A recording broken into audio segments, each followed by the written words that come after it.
¿Cuáles son las conductas que deberían alarmarnos en relación al suicidio? Ya. Ahí, Gonzalo, es súper importante que como papás o como adultos tengamos claro que hay un espectro suicida, ¿ya? Y el espectro suicida entendámoslo como un conjunto de conductas que nos pueden ir acercando al suicidio. Entonces podríamos explicar lo que es como una pirámide que parte primero, por ejemplo, con cortes, con autoagresiones. Eso sí es una conducta que hay que estar atenta y hay que alarmarnos, ¿sí? Porque pertenece al espectro suicida. También comentarios o verbalizaciones en relación al suicidio: me quiero morir, no doy más, quiero descansar. Eso también está dentro del espectro suicida y como adultos y como papás tenemos que estar atentos. Cuando ya hay una verbalización de una planificación concreta, yo quiero morir y tengo ganas de hacer esto y esto para morir, o que han dejado alguna carta o han empezado a regalar cosas, a despedirse de ciertas personas, eso también está dentro del espectro suicida. Y finalmente la culminación es con un intento de suicidio que no siempre se logra, o sea, no siempre es un suicidio consumado, pero un intento suicida a través de fármacos, a través de algún uso indebido de algún objeto, ¿sí? Eso es importante también dentro del espectro, y finalmente ya el suicidio consumado. ¿Y cómo funciona, por ejemplo, esta suerte de modas que hay a veces, o desafíos que, bueno, hay un montón de desafíos que aparecen en internet o cosas, o modas donde varios compañeros se cortan? ¿Eso cómo lo vemos?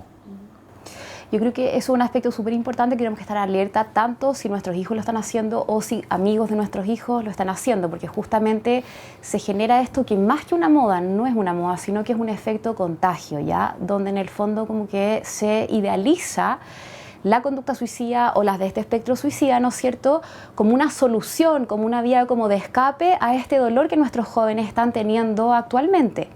Entonces eso conlleva, ¿no es cierto?, a que copien, imiten por un aprendizaje observacional a los compañeros que están al lado, porque claramente todas estas conductas sí generan un alivio a corto plazo. Eso es algo real, generan cambios químicos en el cerebro, generan alteraciones fisiológicas que claramente, ¿no es cierto?, relajan, alivian. Entonces son conductas que son muy funcionales a corto plazo, alivian, pero a un largo plazo claramente generan efectos nocivos para la salud, tanto en lo físico, tanto en lo psicológico, en su contexto familiar, escolar. Entonces, más que una moda, tenemos que ver esto como un fenómeno de contagio. Y en ese sentido, entonces, como papás, abordar estas conductas con nuestros hijos, hablar de estos temas, poder abrir estos temas, pero desde una perspectiva como de contención, como de querer ayudarlos, de querer cuidarlos, sin dar mayores detalles o sin profundizar mucho como en los métodos, en la forma, ¿no es cierto?, pero sí